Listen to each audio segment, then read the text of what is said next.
There was never a cult living in the sewers of New York City.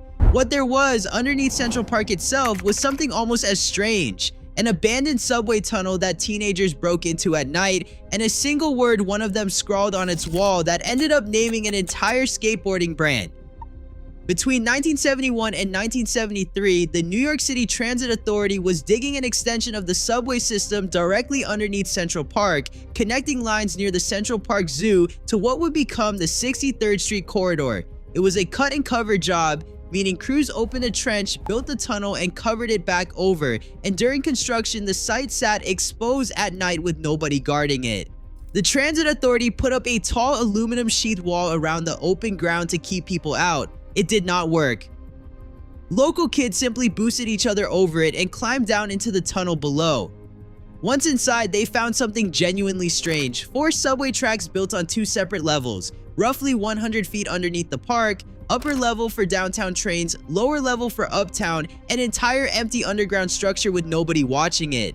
Graffiti writers started treating it as a private clubhouse, tagging the aluminum wall outside and the tunnel walls inside, gathering there specifically because it was one of the only places in Manhattan where nobody official was around to stop them. The name came from one specific night in the autumn of 1971. A crew calling themselves the Underground had just seen a musical comedy show downtown called Lemmings, which mocked the Woodstock generation by comparing hippies to lemmings marching toward their own destruction. Walking back uptown afterward, several of them, including a graffiti writer and rapper who went by ALI, real name Marc Edmonds, ended up down in the tunnel again. Edmonds started thinking about the nearby Central Park Zoo, an old-fashioned menagerie where wild animals paced back and forth in open cages, endlessly looking for an exit that never came. He looked at his own crew, a group of free teenagers who kept choosing night after night to squeeze themselves into a dark hole in the ground, and decided the whole city had it backward. New York, he said, was not new. It was a zoo. He named the tunnel Zoo York, right there, and the name stuck to that patch of ground under the park for years afterward. Edmonds was also the founder of a separate but overlapping group called the Soul Artists, a loose crew of New York graffiti writers who, it turned out, were also unusually good at skateboarding.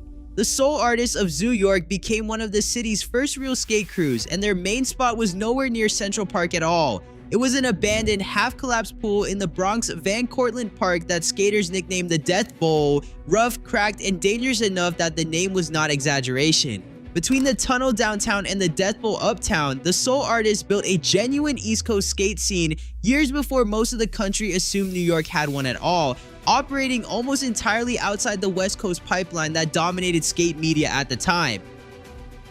None of this involved rituals, initiation ceremonies, or anything resembling a cult in the way that word actually gets used.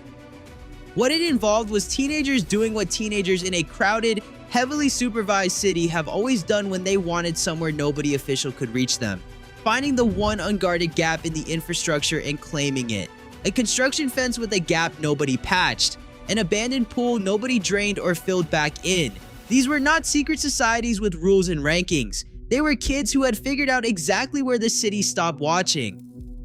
The Soul Artists never got the mainstream recognition their West Coast counterparts did while it mattered most. Skateboarding media in the 70s and 80s was overwhelmingly focused on California, and a crew of New York kids skating a cracked pool in the Bronx simply did not fit the story most magazines were telling.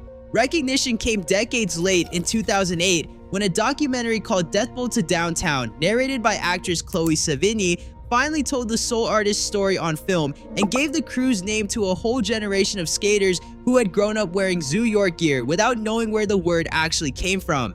By then, some of the original crew were already gone. Andy Kessler, one of the Soul Artist's most respected writers, died in 2009 at 48, and the New York Times ran his obituary describing him as a genuine skateboarding hero, one of the people who had built an entire regional scene out of nothing more than an abandoned pool and a subway tunnel nobody was supposed to be inside. The name outlived the tunnel itself by decades.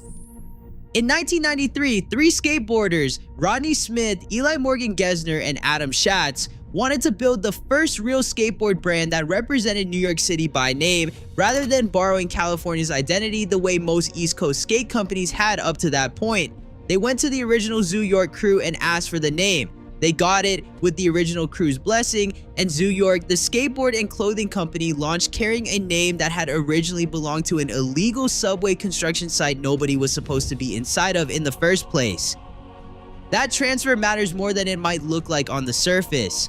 A name born entirely from an act of trespassing, coined by a graffiti writer standing in a hole in the ground comparing his own friends to zoo animals, ended up on skateboard decks sold in stores around the world. Nobody planned that outcome in 1971.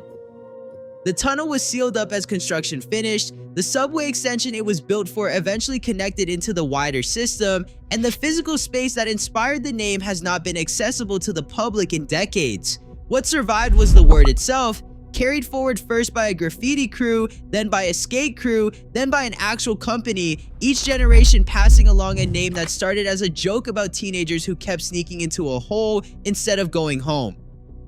It is worth being precise about what this story actually is, because the honest version is more interesting than the invented one. There was no underground society running secret operations beneath the city. There was no one who vanished down there and was never seen again. What actually happened is smaller, stranger, and better documented. A handful of New York teenagers exploited a gap in a construction fence for a few years in the early 1970s. One of them coined a phrase mocking the entire city while standing in that gap, and that phrase ended up outliving the tunnel, the construction project, and most of the people who were there for it. Skateboarding did not need a cult in the sewers to have a genuinely strange origin story in New York. It already had one sitting in plain historical record in a subway tunnel underneath Central Park that most people who wear the brand today have never heard of.